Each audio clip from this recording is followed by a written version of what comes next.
Hello and a very warm welcome to all our viewers on the Talk of Talk channel. Here we are shooting Beyond Boundaries Market Wrap for the week that ended on 24th of October 2025.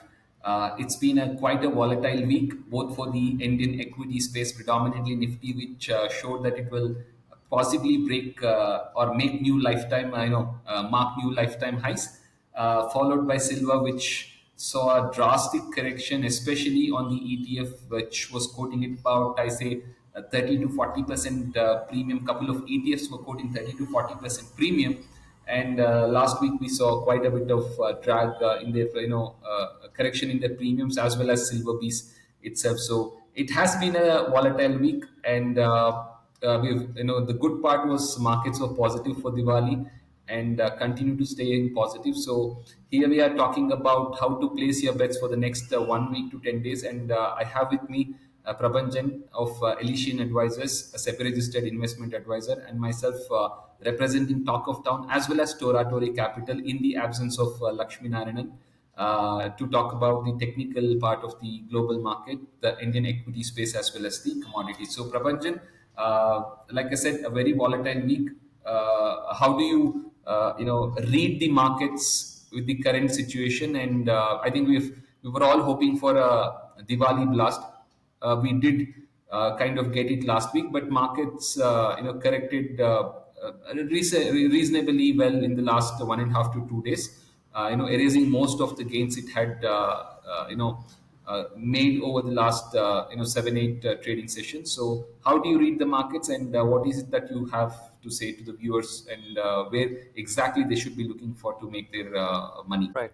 Good morning, Ashwin, and good morning, market warriors. The Diwali sparkle hasn't faded yet. Sensex and Nifty are still glowing near record highs, powered by the banks and festive optimism. But remember, when markets shine this bright, even small shadows matter. So stay alert, stay balanced. The week ahead could turn from fireworks to fine tuning. So on the main parameters, yes, one thing to be noted is the crude, because of the U.S. Yeah, I mean, having these sanctions on the Russian companies, the crude has shot around 66, the Brent crude, from 62. The dollar index is pretty stable, about around 98, and rupee, again, I don't say it's weakened further, but it's stabilized under 88.8, which is even last 2 3 weeks, it's running at the same 68, 88.6 to 88.9 levels. India VIX is about 11.6 around, slightly short from 10 levels. Bitcoin, interesting. I mean, from its recent highs, it's trading now around 111,000 USD. So, on the global markets perspective, it ended the US markets ended, in the green, beyond by renewed optimism on the US rate cuts, strong tech flows, and easing fears about the regional bank stress. Yet, beneath the surface, the markets calm felt little uneasy, like a stretched rubber band. The S&P gained 1.7%, Nasdaq rose about 2.1%, and Dow Jones added about 1.6%, making one of the better performing weeks of the quarter. However, the midweek volatility underscored the market's thin margin for error. One bad headline and risk appetite was flickering. If we read the European markets, European indices were subdued, reflecting mixed earnings and cautious sentiment. That is in contrast with how U.S. markets have performed. On the Fed yields and flows, the policy tug of war continued. Bond markets rallied on a rate cut hopes, with the 10-year US yield touching 12-month lows, about 4%, before inching up late this week. The curve remains deeply inverted, but markets are clearly betting on the Fed easing by the year end. Yeah, yeah. On the global equity inflows, there has been 2.1 billion. There has been a global equity inflows, which is in line with the last 3 or 4 weeks. The bond inflows was about 7.97 billion, mostly into the government paper. Money market outflows was about 6.72 billion, which is on a risk tone. Emerging market equity outflows was about 1 billion, signaling selective caution in sectors. Gold and silver again, like the sharpest weekly rise in since 2008 again, signals flight to safety behavior. So it's very interesting behavior on the gold. It is not inflation hedging now. It is like it's signaling a flight to safety mode. If we see the metals that is rising, especially the yellow metal, that is very interesting to note this week. And Yes, I'm the sorry US. to interrupt you here. I mean, were you really surprised at the way gold and silver corrected? I mean, this was always on the Yes, cards. We had been talking about. I mean, we were seeing that short positions being built, but were you really surprised? And would you, kind of write them off that there is an imminent 10-15% correction happening right now, or is it just that this is the natural course that any market will take? it's a natural to me. It's a natural course with any market you take. If you see the spot, the prices, the Yeah, markets have not. They have been on an increasing mode, but with small here and there volatility. But if you see the ETFs, they have yeah, corrected very sharply. The silver ETFs, corrected about 20% from the recent highs. So I always tell the investors, on the gold or the silver ETFs to look at the, a fundamental thing. Compare that with the 200-day moving average, not the yeah. 50-day, not the the short-term moving averages. If we are a long-term investor, just always look into the 200-day moving average and then wait for the right price to correct. And always the ETF, there has been a premium between the ETF's pricing and the spot pricing, which is Yeah, now getting corrected. correct. And to me, the difference of between I mean, if we break the premium, it is because of the short-term supply issues, the duty issues, and the currency movement. So those things will take a small temporary time to correct to reflect the spot prices. So that's one of the reason why all the mutual funds who run these ETFs have temporarily put a ban, and of course they will once the things come to a normalcy, they will again go, because they have to purchase the Correct. physical silver, and no point in purchasing a physical silver. I mean, silver at a high pricing. Those are the reasons why it will get self-corrected. So to me, we need to look at the 200-day moving average and start investing if we are looking into a long-term investing into the metals. So coming back to on the trade tariffs, the global markets again, they were very cautious with the U.S. trade tariffs and its sanctions. Yeah, One positive news was U.S. India trade equation heated up. Washington is reviewing tariffs that touch nearly 50% of India's exports from processed foods to jewelry, while pressing India on its continued Russian oil import. Negotiations resumed this week, which is led by Commerce Secretary Mr. Rajesh Agarwal, with reports suggesting tariffs could drop to 15-16% if India opens a few sensitive sectors. But Delhi's message is very firm. Strategic autonomy is non-negotiable. So that's what we are getting a mixed bag. And for investors, this means short-term volatility in export-linked sectors, but long-term confidence in India still is self-reliant and its trade stance. The another jittery thing that news that came in is the U.S.-China relationship that just turned frostier after China added rare earths, high-tech materials to its export control list.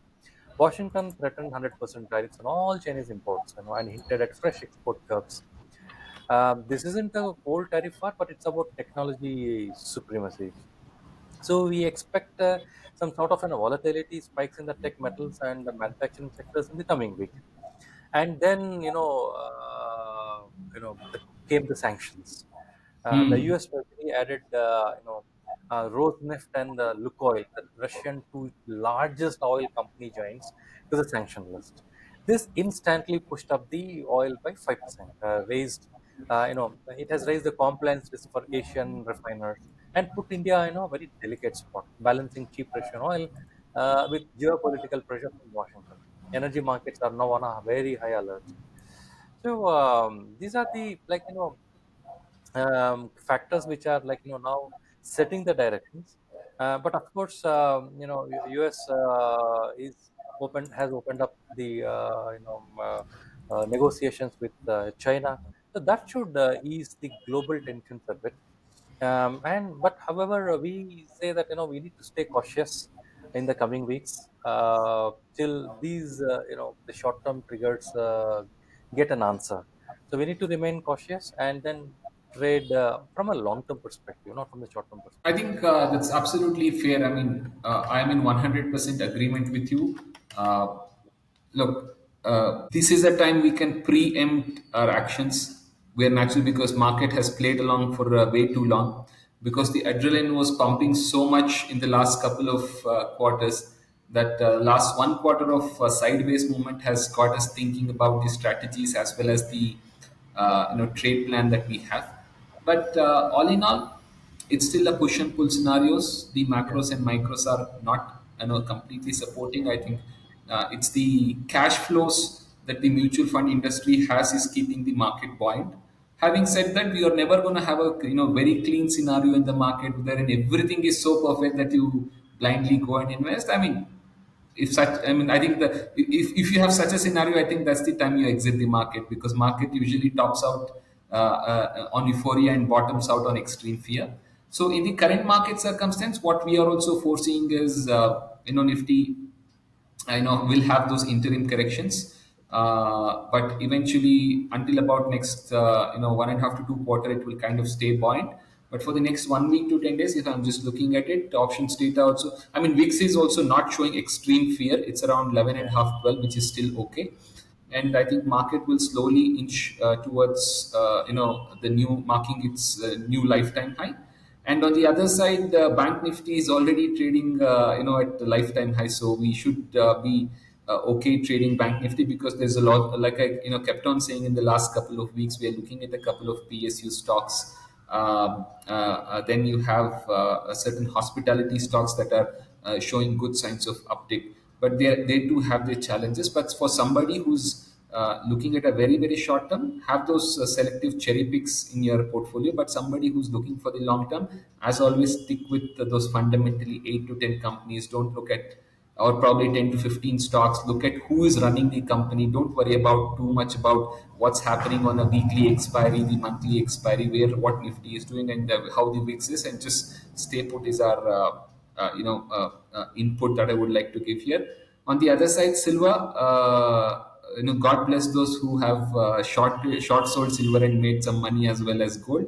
But let's not forget, silver and gold are very volatile in nature, and the long term trajectory is definitely on the long side. So you never know when the bottom is marked, or when the correction is completed, and they start rallying high, because right now they're not just looking at gold as an investment, but they're also looking at gold and silver as a, with gold being so high in terms of price, there people are, investors are looking at, even governments are looking at gold and silver as a interim safe haven for them. So when that is the case, when there is demand too high, you never know how the prices are going to just start reversing back up. So if you have any short positions, time to think of correcting the, closing them, or placing strict trading stop losses. But if you're building on the long side, I am, as you rightly said, that there are a lot of mutual fund houses which have closed any further inflows. But I think it's only a matter of time they'll open up. I think 50 to 60% of the premium has already, been corrected, and there is not Yeah. much cap. I think you can start building those SIPs, and I am predominantly looking at silver as a. Silver has been an underperformer for the last 1.5 to 2 decades. So there is something called a gold and silver parity. To maintain that, either gold has to continuously rally, or silver has to do the catching up. What looks more realistic is silver catching up. So we are predominantly confident on silver, with I would say a 60% weightage to silver and a 40% weightage to gold. So this is our inputs, Prabhanjan. So yeah, and I mean, not expecting too many fireworks in the next coming 1 week to 10 days, unless Exactly. and of course the man at the helm of the affairs in US does something. He's known to do a lot of things. Yes. So, any closing notes, Prabhanjan? Any final thoughts for the week? Yes, say on the domestic markets as well. If we look at the direction of the markets in the past 1 week, when we connect that with the global events, how it has flared, you see the Right. bank nifty, it continued its outperformance, surging past 58,000. Very interesting to note. And I know if you analyze, if you do a slice and dice of the bank nifty, only the large private sector banks led the charge. Um, Yeah. so if you see, the NBFCs and mid-level banks, they have not outperformed like how the private sector banks has outperformed. Of course, given the fact that last 3 to 5 years, the large private sector banks have not delivered any Yeah. meaningful results, meaningful returns. So from the sectoral perspective, we always feel that these banks is the blood of the nifty. So now it has taken the shape.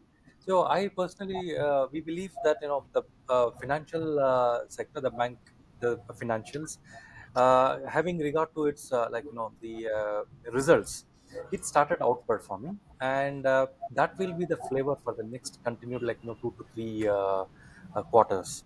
So that is one sector, followed by the select consumer names. These are the things which we need to look into it.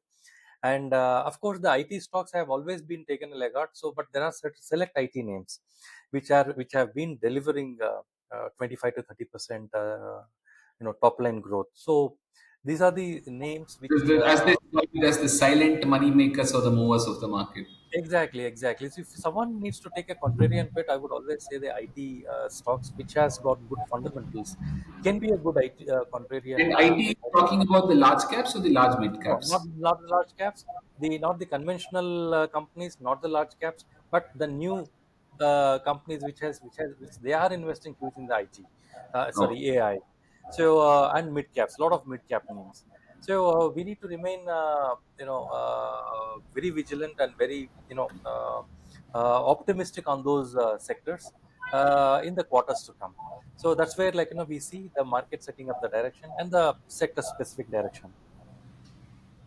Wonderful. So I think that's a very good input. So we have not talked about IT for long, and it's most of the people have gotten so frustrated with IT. They're actually wanting to move out of the sector. But it's a very good idea that you can look at.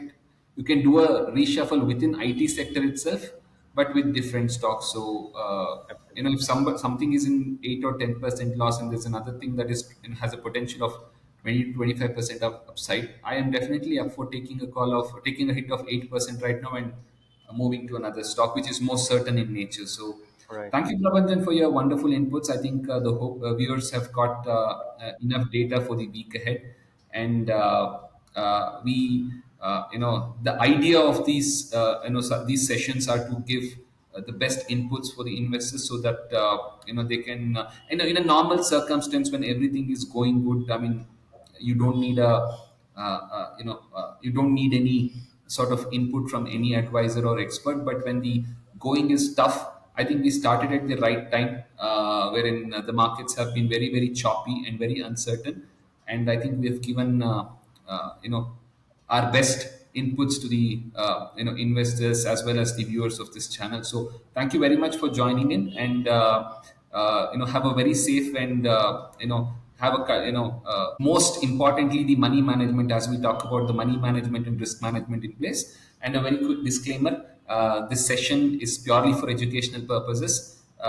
None of us are giving any sort of investment advice, and any stocks or particular sector or the broader markets in general discussed here, our views are our independent independent opinions alone, and it does not constitute of any sort of advice. Please do consult your financial advisor before making any investment decision. So you have a very good week, Prabhanjan, and you have a very good week to all the viewers as well. Thank you very much for joining in. Thank you. Thank you, same to you, and have a blessed week ahead. Thanks, Prabhanjan. Thanks.